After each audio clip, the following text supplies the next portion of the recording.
Que la grâce de Dieu soit sur toi ce matin. Que la faveur de Dieu soit sur toi ce matin. Que la puissance de Dieu soit sur toi ce matin. Que tout ce que tu as prévu durant cette semaine, que Dieu le rende possible. Père, nous bénissons ton nom, nous te remercions. Nous te disons merci pour ce moment de prière que tu permets aujourd'hui. Merci pour ce culte. Merci pour cette rencontre. Tu as dit dans ta parole que là où 2 ou 3 sont assemblés en ton nom, Seigneur, tu es présent. Et ce matin, nous sommes là encore pour parler de ta part. Que ton esprit prenne le contrôle de ce moment. Éternel, mon Dieu, mon roi, que ta puissance soit disponible pour nous en ce matin. Que ton Saint-Esprit parle à nos cœurs. Ouvre les yeux de nos cœurs. Ouvre les oreilles de nos cœurs. Afin que tout ce que nous allons entendre aujourd'hui, Éternel, mon Dieu, puisse porter des fruits, Seigneur. Nous décrétons, nous déclarons que Jésus-Christ seul est maître en ce lieu. Et nous ramenons toute pensée captive à l'obéissance du Christ. Au nom de notre Seigneur et Sauveur, Jésus-Christ de Nazareth. Quelqu'un dit 7 fois Amen. Amen. Amen. Amen. Amen. Amen. Amen. Amen. Amen. Que Dieu te bénisse ce matin. Ce matin, je suis heureux et reconnaissant envers notre Seigneur et notre Dieu qui nous fait la grâce en ce matin encore de pouvoir parler de sa part. C'est vraiment pas évident pour des jeunes de servir Dieu. Pourquoi? Parce qu'il y a beaucoup de réalités, il y a beaucoup de choses qui se présentent à nous. Mais dans cette génération, je suis sûr d'une chose, c'est que Dieu ne fait rien au hasard. Et la Bible déclare dans le livre de Joël que dans les derniers temps, je répandrai mon esprit sur toute chair. Amen. Vos fils et vos filles prophétiseront, vos vieillards auront des songes. Ils savaient que dans cette génération, il y avait des gens pour lesquels cette parole sera valable. Et moi, je crois que cette parole est valable pour nous. Moi, je crois que cette parole est valable pour toi. Je crois que cette parole est valable pour toute personne, en l'occurrence des jeunes qui ont compris que dans cette génération, on peut suivre le Seigneur. On peut marcher avec Dieu dans cette génération et réussir. C'est vraiment pas évident. Pourquoi? Parce que le monde est devenu sophistiqué. Quand je dis que le monde est devenu sophistiqué, la technologie a beaucoup évolué. Ce qu'on retrouvait avant dans des coins cachés, maintenant c'est répandu. La sexualité s'est développée. Aujourd'hui, quand tu dis à quelqu'un tu es chrétien, ça n'a plus de sens en fait. On se dit que tu es démodé. Mais je veux dire à quelqu'un ce matin que tu n'es pas démodé. Je veux dire à quelqu'un que tu as fait le bon choix en choisissant Jésus. Pourquoi?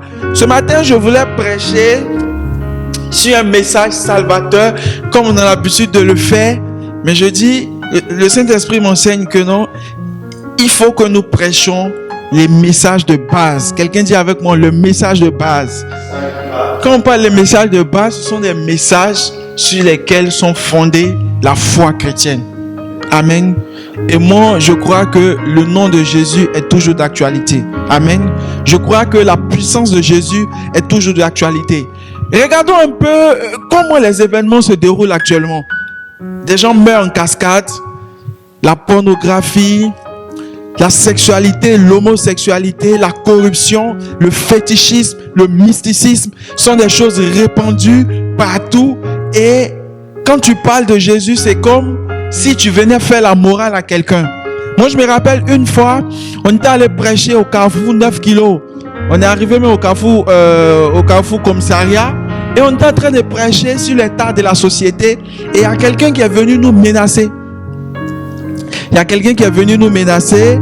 Il voulait nous frapper. Pourquoi? Parce que tout simplement, on était en train de prêcher sur la pornographie. Je prêchais et au cours de ma prédication, je dis que la pornographie, vraiment, c'est pas des bonnes choses. Que nous, on sort dans les rues, par exemple, prêcher l'évangile, mais les gens ne veulent pas nous écouter. Mais peut-être si c'était un film pornographique, par exemple, tout le monde allait regarder tout et tout. Donc, on est en train de dénoncer. Et le gars, il est sorti. Il m'a dit, mais pourquoi quand vous venez prêcher là, vous faites la morale aux gens? Et il était fâché. Il y a un de mes frères avec qui j'étais qui continuait la discussion avec lui, mais moi je continuais à prêcher. Mais j'ai compris que lorsque l'apôtre Paul disait que nous n'avons pas à lutter contre la chair et le sang, mais contre les esprits méchants dans les lieux célestes, c'est de toutes ces choses-là qu'il parlait. Pourquoi? Parce qu'il y a ce qu'on appelle les forteresses. Les forteresses, ce sont les raisonnements qui ont été érigés dans notre esprit. Donc, il y a un type de raisonnement qui est rentré en nous, qui fait que la parole de Dieu nous dégoûte. La parole de Dieu nous démange. C'est-à-dire que quand tu prêches la vérité à quelqu'un, ça fait mal. Pourquoi? Parce que les raisonnements continuent de maintenir les gens captifs du diable. Amen. Et qu'est-ce que le raisonnement? Le raisonnement, c'est tout ce qui s'oppose à la connaissance de la vérité. C'est-à-dire que c'est la façon de penser qui est contraire à la Bible. Aujourd'hui, la société fait quoi? Qu'est-ce que nous remarquons dans la société? Dans la société, on remarque que Dieu a été peint comme quelqu'un de mauvais. Toutes les constitutions du monde prônent la liberté. C'est-à-dire qu'on parle de la liberté de l'homme. Et les lois bibliques sont perçues comme aliénantes pour l'homme. C'est-à-dire que sont perçues comme des barrières à la liberté de l'homme. De ce point de vue, les députés, tous les grands décideurs de ce monde ont allégé les choses. Ils ont légalisé l'homosexualité, ils ont légalisé la pédophilie, entre griffes, parce qu'ils ne peuvent pas le légaliser de façon officielle. Mais quand certaines personnes commettent la pédophilie et qu'elles sont relâchées dans les coulisses, ça veut dire que la pédophilie est légale. Quand une femme décide de marier une autre femme et que son mariage est célébré, c'est que le monde légalise ces choses. Mais est-ce que ces choses sont en accord avec la parole de Dieu? Ces choses ne sont pas en accord avec la parole de Dieu. Mais si la société ne perçoit plus ces choses comme des problèmes, c'est parce que la sonnette d'alarme, ceux qui sonnaient l'alarme ont arrêté de sonner l'alarme. Ceux qui disaient que ça là, ce n'est pas bon là, ils ont arrêté de dire ça. Donc comme on n'entend plus que ce n'est pas bon, du coup, ça paraît comme quelque chose de normal. Amen. Je vais dire à quelqu'un que peu importe la vie que tu mènes, Dieu n'a pas besoin de te voir. Parce que Dieu a déposé en toi une âme. Et l'âme enregistre tout ce que tu fais. Donc même si Dieu ne te voit pas, l'âme a déjà enregistré tout ce que tu as fait. Donc souvent l'homme pose certaines actions et il croit que Dieu ne le voit pas. Non. Quand quelqu'un meurt, on dit quoi?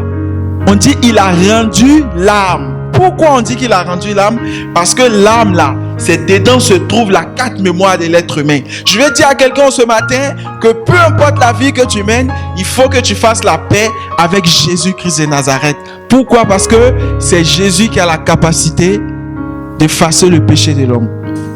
C'est pas de ça que je vais prêcher. Ce matin, je voulais prêcher sur la puissance du sang de Jésus.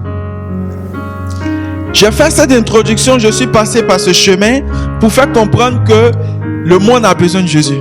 Jésus est toujours d'actualité. J'ai voyagé, j'ai pris l'avion, je suis allé dans des pays, mais j'ai vu que Jésus là, c'est pas camarade de quelqu'un. Pourquoi? Parce qu'une nation dans laquelle il n'y a pas aussi Jésus qui est prêché, les fondements ne sont pas vrais. Parce que les gens bâtissent, c'est vrai, mais ils ne bâtissent pas sur la vérité. C'est pourquoi Jésus-Christ dans une nation est le pilier de la stabilité de cette nation. Jésus-Christ dans une nation est le garde-fou. Jésus-Christ dans une nation, c'est la paix de Dieu dans cette nation. C'est pourquoi Jésus, avant de partir, il a dit: je vous laisse la paix, mais je vous donne ma paix. Vous, ce que vous vous appelez paix là, je ne viens pas vous arracher ça. Je laisse ça avec vous aussi. Mais moi aussi là, je vous apporte ma paix. Regardons un peu l'impact que l'argent a sur nous. Mes frères, moi je peux vous garantir que tu peux avoir tous les billets de banque, mais il va toujours te manquer quelque chose. Moi je vais prendre mon cas par exemple. Je suis jeune, c'est vrai, mais je peux dire qu'avec mon niveau que j'ai aujourd'hui, il y a certaines choses qui ne m'effraient pas. Je peux manger ce que je veux, je peux faire ce que je veux, tout et tout. Je peux avoir ce que je veux. Quand j'ai besoin de quelque chose, je peux l'obtenir. Mais malgré cela, je sens qu'il me manque d'autres choses que l'argent ne peut pas me donner. L'argent ne peut pas me donner ça. C'est pas l'argent. L'argent ne peut pas tout te donner. Mais cette chose que l'argent ne peut pas te donner là, c'est quoi? C'est ce que Dieu peut te donner que l'argent ne peut pas te donner. Amen. Alors ce matin, ce n'est pas un message qui te dira que toi aussi qui vas réussir, c'est vrai. Ce n'est pas un message qui te dira que tu vas acheter une Range Rover, c'est vrai. Mais cette clé que tu auras ce matin te fera du bien. Amen. Donc, l'impact du sang de Jésus. Amen. Et notre texte de base, c'est dans Apocalypse. C'est Apocalypse 12, verset 11. Amen.